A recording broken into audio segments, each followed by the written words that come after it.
Welcome to another In Wheel Time podcast, a 30-minute mini version of the In Wheel Time car show that airs live every Saturday morning, 8 to 11 a.m. Central.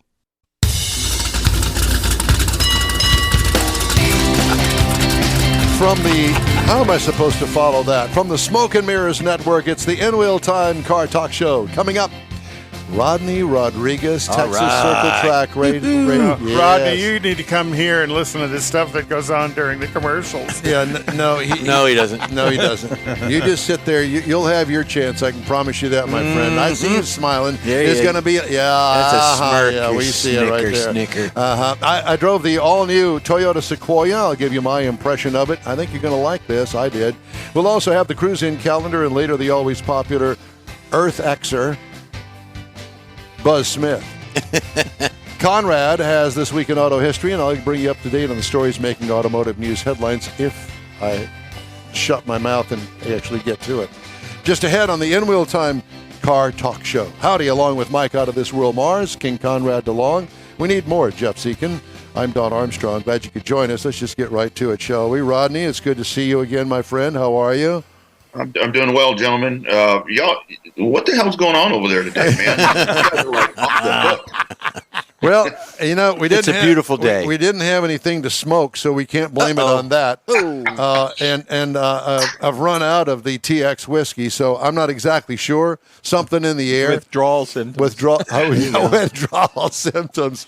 Yeah, so last week you'd have loved this.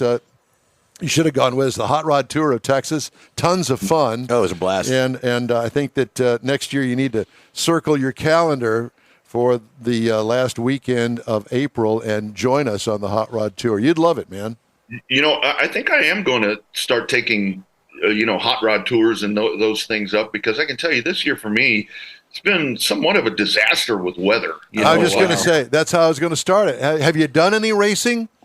I've done a couple of shows. I mean, I think I talked to you guys when I was in Alabama for one, for the Rattler. Mm-hmm. And then I did another, but it's like, it's so bad. What was it, last week? So last week I was supposed to have a race on Saturday. Well, that got rained out early in the week, and I'm like, okay. So I made plans. I called my friends in Waco who were racing on Friday, and I told them, hey, I'm unemployed. You know, I'd love to come on up. And they're like, yeah, sounds great. We'll see you Friday night. I get a call Friday. Hey, we're rained out too. So it's you? Is it? Yeah. Yeah, that little cloud follows you around. For the betterment of short track racing, I'm keeping my ass at home forever. Yeah, well, you don't need to do that because you're too talented. Need to be. You know, this is all going to change. It's in the process of doing it right now. 90-degree days already. Mm-hmm. Here we are, the 1st of May. I guess it's kind of typical for this time of the year. We had a little rain shower pass through last night, but the rest of the weekend is going to be hot and humid. Oh, well, thank you for telling me that, because I was already messaging Owen Pittman this morning. I'm like, look, man, do I need to drive to Houston today? Because I'm seeing one thing here and something else over there. But if you guys are telling me it's going to be nice, I'm heading out as soon as we're done. Okay, good. Well, yeah, come on over. I think that weather's supposed to be good at least for the next hour or two. I don't want you to hate me too bad. Well, what's going on over there in Alabama and Gina's Gulf Coast Racing Series? Well, it's only been one race. I mean, we had a super late model race that was actually on MAV TV this past Monday night. I got a message from a guy at one of the networks. He's like, "Hey, tune in to the to MAV TV 8:00 on Monday because you're like going to be on there." So we've had one race and that's it. Two others that were set to go in April, both washed out. Plan is to race next Saturday out there. But again, all of that, weather permitting, with coastal situations and joyous features that we get over there, it's just like being in Florida and Houston. You just never know when the rain's coming. Well, I will tell you, and you know this as long as you've been in Texas, that once the rain stops, and it will, and I think it's in the process of doing that, it's going to be a long, dry, hot summer, and it's going to be racing pretty much every Saturday night. You know that. Yeah. It'll be back to business as usual, but that's a good thing. There's other stuff. I know this weekend there's a lot of folks that are jazzed up about Formula One being in Miami, and with all of this happening, there's always NASCAR drama, and We're getting into the month of May, which is my favorite month, with Indianapolis. So plenty of other things. I like it. So let me ask you something. Speaking of NASCAR, I've been trying to watch, and dude, I look at the stands. There's nobody there. What's going on with NASCAR? I really think that to me, it was a situation to where race fans these days, they want to, and I think this is where Formula One has capitalized so well, is that they want Formula One, people want to get to know the drivers, people want to get to know the scenarios and all of this stuff, and that's what they have done exceptionally well. And, with Drive to Survive on Netflix, and you have the fans get to know these people, to where back in the old days with we race fans, hell, I don't want to know them. I just want to watch them race. Those Formula One guys have personalities. And I think some of the NASCAR guys, when you had the exodus all at one time with Tony Stewart and Jeff Gordon, and it was all of the guys that we were accustomed to watching race in the 2000s. Boom, they're all gone. Dale Jr. And here we are to the new crop of racers that, they just don't have the pizzazz. And, this race car, the Gen 7 race car is to save money and all of that. I can totally appreciate that. But, with the downforce changes and all of that, they don't race well at times. And I think that's what's missing. Tune in the final 20 laps, you get to see the best part of the race. And I think that's really what they're up against at this point. And there's lots of other things to do now. And if a race is boring, you're going to step away and do something else. And that's what I see, too, to Don's point, where it's the bigger races, the Talladegas, the Daytonas. They do get the fans in there. The fan base does go into the infield, and they have great things to do. But it's the little tracks like the Phoenix, the miles, the short versions of that. They're not getting the draw. Well, I think that to that point, Jeff, and to you too, Rodney, and I think that you'll agree that, they've kind of gone off the grid for so long. They're trying to bring it back. Dover, Wilmington, all of these stayed in the wool, real deep invested racetracks in the South, especially. Yeah, the history of it, right? That they'll draw people in, but places like Phoenix, I just don't understand. I went to Phoenix one time to see a race out there. I was not impressed. It's out in the middle of the desert, is where it is, in Goodyear, Arizona. Yeah, snakes and spiders. And I'll tell you, I'm old enough to remember Phoenix the way it used to be. Phoenix back in the 80s and early 90s, that was, when they start reconfiguring things, that's where to me it's like, man, just leave things alone. Even the old Atlanta, the old Atlanta was really good. And now, what they've done there is good. It kind of makes it a speedway type of race, but still, but I understand. I understand why with NASCAR, I just can't figure out why it's like, if it ain't broke, don't fix it. Kind of one of those things. Mm-hmm. Like, sometimes leave things alone and just, the debate this week with Toyota, because, with the Jimmy Johnson group, that is affiliated there with Petty, co-owners, they're going to Toyota. And a lot of folks are still looking at Toyota as kind of the evil empire. I drive a Toyota. They're bulletproof. You can drive them into the ground. So I'm a Toyota fan. But, now we're into the Toyota debate again, the Toyota ruining NASCAR. And it's like, man, they've been around here for over 20 years. This is an old story. So there's just a lot going on. Yeah, and to your point also, you talked about getting to know the personalities and things. My opinion of watching some of these in the debate on their stages, they kind of talk down to their fans, in my opinion. They do. The old adage was, with Richard Petty and those guys, Richard Petty's not leaving till he's signed that final Richard Petty, iconic signature. And that's the commitments and the obligations for NASCAR drivers now are much heavier than they used to be. So I totally get all that, but that personality is missing. And Formula One has set the mark, because that racing is horrible. Red Bull has won every race this year. In commanding fashion, but they're going to jam Miami this weekend, and people are going to be watching movie stars. I saw the list of A-listers that are going to be in Miami. It's ridiculous. And then, they've got all the momentum. Well, you and I are going to go to Miami, exactly. So what are you talking about? We're on that list. Yeah. That's what I was going to say. Yeah, I'm going to pick you up, and we'll drive right on over and breeze through, and just go go hang out there. But wait, on it's supposed to cigarette rain boat. in Miami this weekend. well, they can race. They can race. So It's only raining because Rodney's going. Yeah. That's right. That's right. Damn it, Don. It's all my fault again. Yeah. Well, I'm sorry to hear that. You've been rained out, man.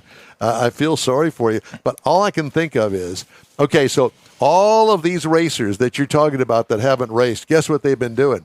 Working on their car in the garage. Let me tell you something. Every dent and ding, every A-frame that they need to replace on the car, all of that work has been done. They're all chomping at the bit. And the first opportunity that they get, they are going to be there for you to actually announce, full fields, 9 million people out there. Oh, yeah. Well, I mean, that's what I'm expecting at HMP tonight, heading back out with the full throttle throwdown. I know they were set to have a race in early April, and same thing. I mean, they got rained out as well. And, I mean, this is bitten the dirt tracks and everybody. But, super excited to get back out to HMP and see what happens out there with those guys this evening. I've got a lot of buddies that'll be out there. It's always a really good time. They're doing an admirable job out there, Owen Pittman, to try to give folks a place to run those asphalt cars and try to grow it and keep the heartbeat going. I mean, that's what it's all about around here. Well, I know that I have not been invited back to do anything out there. I can't even get any freebie tickets to go on a Saturday night. Well, I come tonight. I mean, just come on tonight. Dollar dogs, dollar beers. Is it dollar dogs, dollar beers? Hold on. Let me see here. He doesn't know. He doesn't know that part. That's the nice part. I don't have to mess with that part anymore. So if they're doing that, I'll darn sure make sure people know about it. Okay. And send me a couple of freebies for the next race over there. I've already got plans for tonight. Okay. Yeah. No, who's the lucky lady? Well, I don't know. Well, he's got to make up with Leslie after doing an enema on her Jaguar. Did an enema on her Jaguar. I don't know whether you heard that or not, but I'm sorry for everybody that heard that. But I not as sorry as you're going to be when you're from the look she gave you. I just don't like that car. There's just something evil about it. I don't know. Oh my goodness! Yeah. I love it. I love it. So, what is I have to ask you this. I don't know if I've asked you this before. I apologize because my brain doesn't work anytime anymore. But what is your favorite class of circle track car? What do you like the most? And don't tell me the Bombers. No, I would like, and it's something that we're trying to do in Alabama, and I know they're trying to do it here in Texas, more of a street stock class, not the big Bomber or whatever, but the later model, later 70s, early 80s Camaros, Novas, the rear spring cars, the metric Monte Carlo SS, from the 80s and so forth. Maybe throw in a Buick Regal in there, 108 to 112 inch wheelbase race car, stock components where everything with suspension, ball joints, all of that are supposed to be, hey, look, have an office mate, are supposed to be, stock in appearance and so forth, to limited engine modifications to where you put it in the hands of the driver. Because like I say, with a street stock car, they're not intended to do what we're trying to manipulate them to do.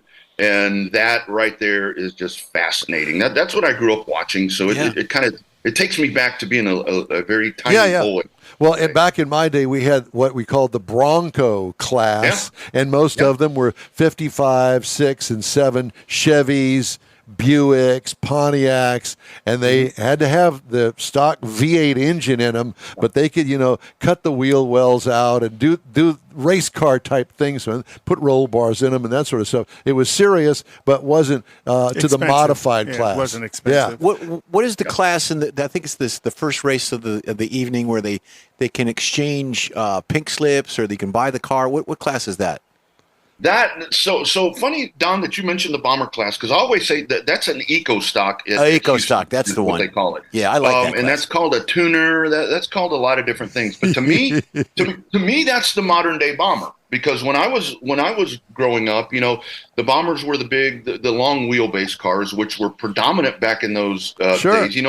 The big heavy lead sleds. Now, You don't have those anymore. Now you've got these little four bangers that, whether it be a Saturn or whatever it is. They're fun to watch. You get them up on three wheels around that. Oh yeah, that's fun. And that's kind of the consensus of what I'm talking about right there. You're not supposed to modify anything. I mean, you can't camber wheels out. I mean, you're not. It's like break the glass out, make it safe, put a safety seat and all that in there, and go out there and race. You can't do anything to make it work better. It's a stock tire, and that's a great class. But at the same time, I've been an advocate, and I know people get extremely irritated that I say this, is like, okay, that's great. Race that for a couple of years and move up.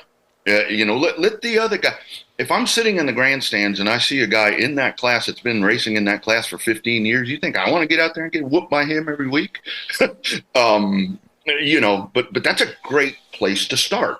$2,500, $3,000 to get your car on the track. That's what we need to move back to, and it's a great entry level. Well, I was just going to say that's the entry level for that, and then a couple of years in, then to me the next step up would be the Legends cars. I love those Legends cars. And the thing about it was, I mean, it was a Legend and a dwarf car very late in my driving career. Yep. I drove dwarf cars for a couple of years, and I have to tell you, that was probably the raciest race car that I ever raced, and it took the most amount of skill that I ever had to use to drive that car. The twitchiness of it. I mean, that Kawasaki 1100 engine that was in there with the horsepower to wheelbase ratio, being a very small car. And what was cool about that car was it had all the racing dynamics to it, with weight jackers, and you could do all of this stuff to it. It was all out race car. A late model midget. Well, that's exactly what it was. You still had to learn how to set it up. You had to learn how to set the car up to the track, and that translated into bigger cars as well. And what happened with that car, we found a couple of little minor changes that were perfectly fine to do, and that car got fast just like that. So you mean you cheated and didn't get caught? Well, that's what they thought. That's what they thought. It wasn't in the rule book, so. Yeah. Well, if it wasn't in the rule book, then it's fair game. The rules. It's got to be fine. Yeah, exactly. Well, Good tons stuff. of fun. Yeah, well, and another nice thing about those Legends cars, for the most part, they're fairly affordable. And if you wreck one, there's plenty of parts to be had for them.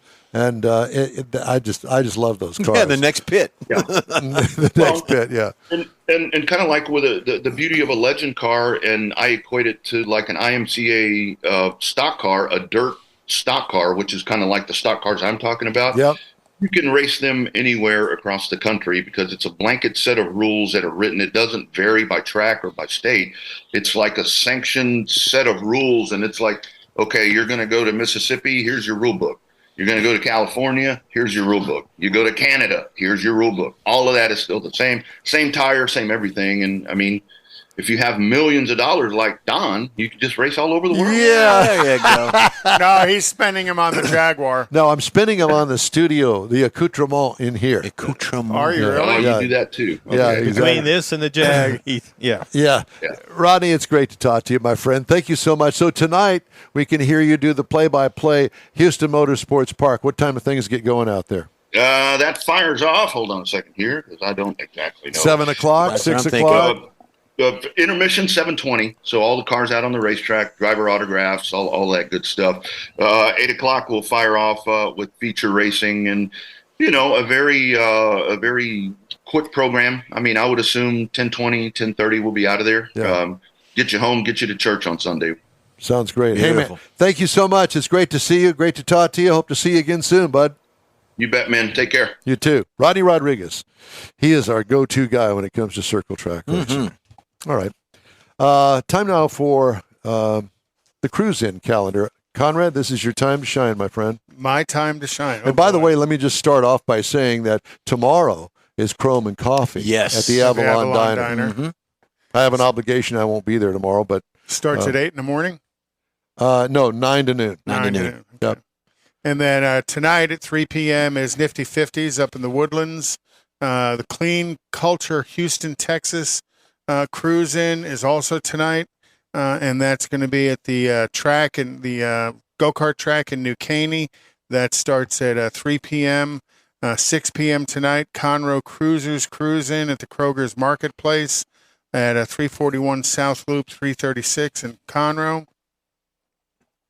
Riverfest Classic Car Show in Port Neches is today at 10 a.m. to 3 p.m. And let me just throw this in there. You know, we had promised that we would be there, and due to circumstances beyond our control, that event didn't come off for us, right. But it's still taking place over there.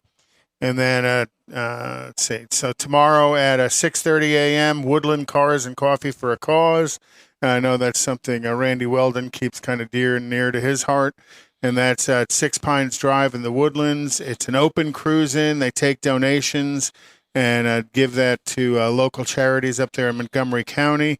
Coffee and Cars in Aggieland Outfitters up in College Station tomorrow at 8 a.m. to 10 a.m., also 8 a.m. to 11 a.m., Classic Cars and Coffee at the Whitehall Cafe in Navasota, 8 a.m. to 11 p.m., Pistons at the Park at Austin's Park and Pizza in Pflugerville. All right. Boy, try saying that name. Try spelling it. Yeah, it's going to say. P-H. Try getting there. P-F.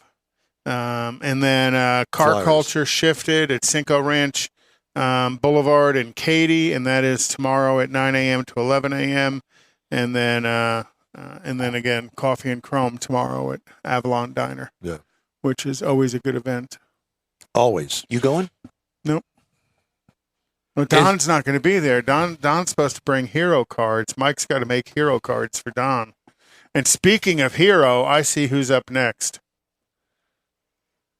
Well, I'm glad you do because I can't see him. Oh, my gosh, now I can. Buzz, he's coming. So you just stay tuned, Buzz. We're going to get to you here in just a second. He's our EV hero. Time now for this hour's car review. Had a chance to drive the 2023 Toyota Sequoia, built in San Antonio, I might add. Mm-hmm. Available trim levels are the SR5, that's the base, goes up to the Limited, followed by the Platinum, then the TRD Pro, and top of the line Capstone. The reviewed trim level is the Capstone Hybrid. What size, what class? Standard SUV, body on frame. This is the old school style of SUV, and there is a place and a need for those even today. How many seats? Up to 8.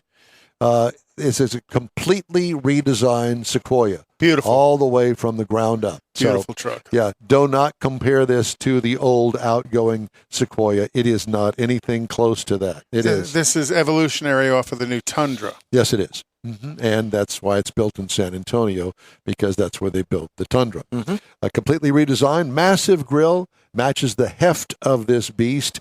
Also has very attractive lighting. Good-looking rear hatch and taillights with a sunshade over the glass. Sharp-looking body side sculpting. Very cool. 22-inch dark chrome alloy wheels on the one that I drove. And I will tell you that they, based on the trim level, that will get you the up top of the line 22 inches on the Capstone, which I had. What I liked about it, the best-looking design among competitors. Well, Did I say that? I like the black and white interior. I actually thought that was kind of cool, a little bold to say, but kind of cool. Well, like I said, best looking design among its competitors. Wow. It says a lot. And I would throw this in there with the Cadillac. Just saying. Oh, now you've made an enemy with Jeff. Man. What could use improvement? Fighting words. Nothing.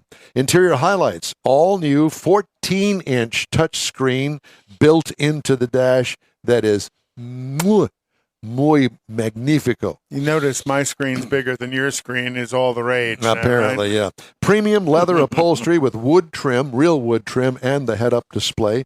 Beautiful dash design with big convertible center console.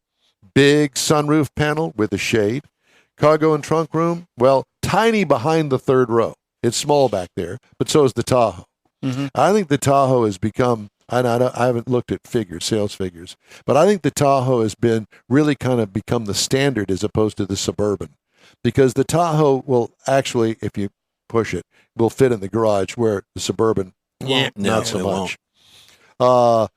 What I liked about it, the rear seat AC controls and cell phone connections. This is top of the line premium SUV body on frame. What could use improvement? I just put a big question mark there. I don't know.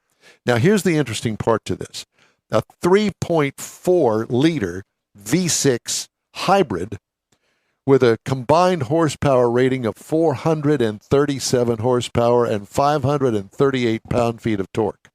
If this can't get you down the road, nothing can. Transmission, 10-speed automatic.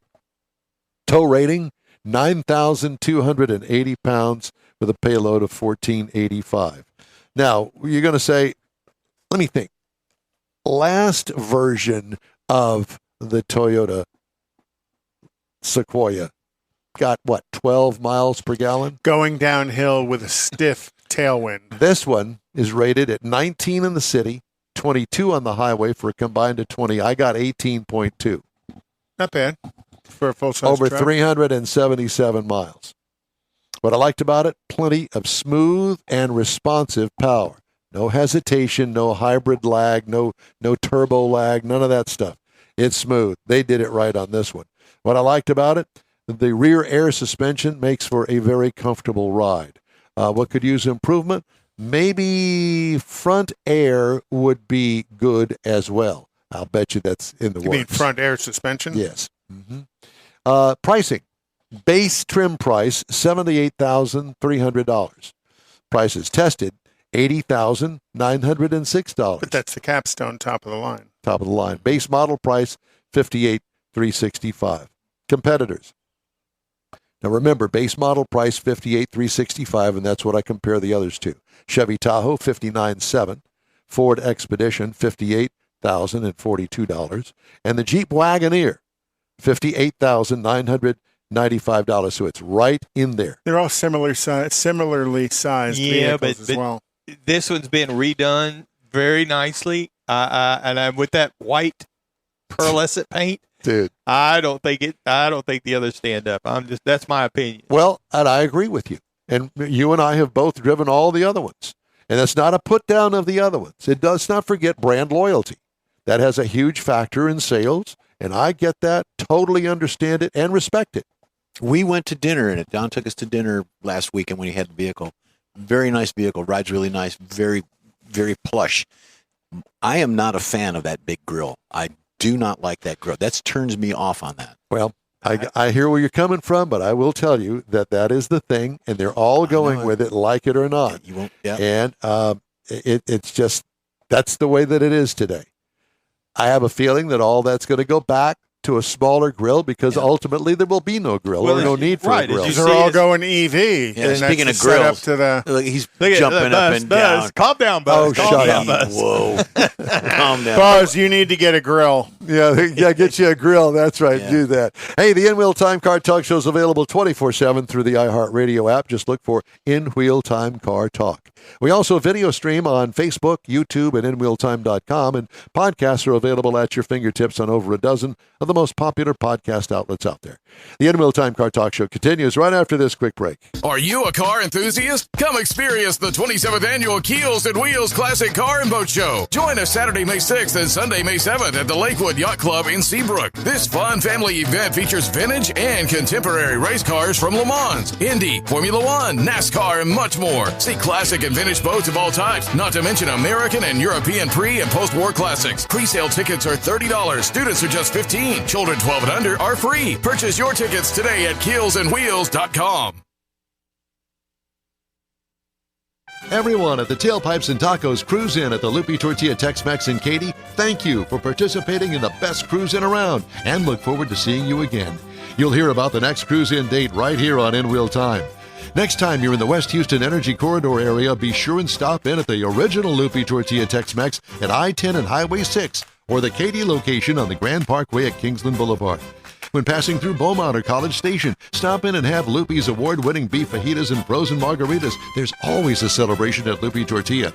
Loopy Tortilla founder Stan Holt and his wife Sheila are winning racers on the NHRA drag racing circuit and have a collection of hot rods and classics that everyone appreciates. Look for them at the next Tailpipes and Tacos Cruise-In. The date will be announced soon and will once again be held at the Loopy Tortilla Tex-Mex on 99 and Kingsland Boulevard, just south of I-10 and Katy. We'll give you all the details right here on the In Wheel Time Car Talk Show and online. Donations benefit God's Garage. We'll see you then. You own a car you love. Well, why not let Gulf Coast Auto Shield protect it? Houstonian John Gray invites you to his state-of-the-art facility to introduce you to his specialist team of auto enthusiasts. We promise you'll be impressed. Whether you're looking to massage your original paint to a like-new appearance, apply a ceramic coating, install a paint protection film, nano-ceramic window tint, or new windshield protection called ExoShield, Gulf Coast Auto Shield is where Houston's car people go. Curbed your wheels? Instead of buying new, why not have them repaired? How about a professionally installed radar detector? Gulf Coast Auto Shield does that too. Get a peek inside the shop and look at the services offered by getting online and heading to gcautoshield.com. Better yet, stop by their facility at 11275 South Sam Houston Tollway, just south of the Southwest Freeway, and get a personal tour. Gulf Coast Auto Shield is your place to go for all things exterior. Call them today, 832-930-5655 or gcautoshield.com. That's it for this podcast episode of the In Wheel Time Car Show. I'm Don Armstrong, inviting you to join us for our live show every Saturday morning, 8 to 11 a.m. Central on Facebook, YouTube, Twitch, and our InWheelTime.com website. Podcasts are available on Apple Podcasts, Spotify, Stitcher, iHeart Podcast, Podcast Addict, TuneIn, Pandora, and Amazon Music. Keep listening, and we'll see you soon.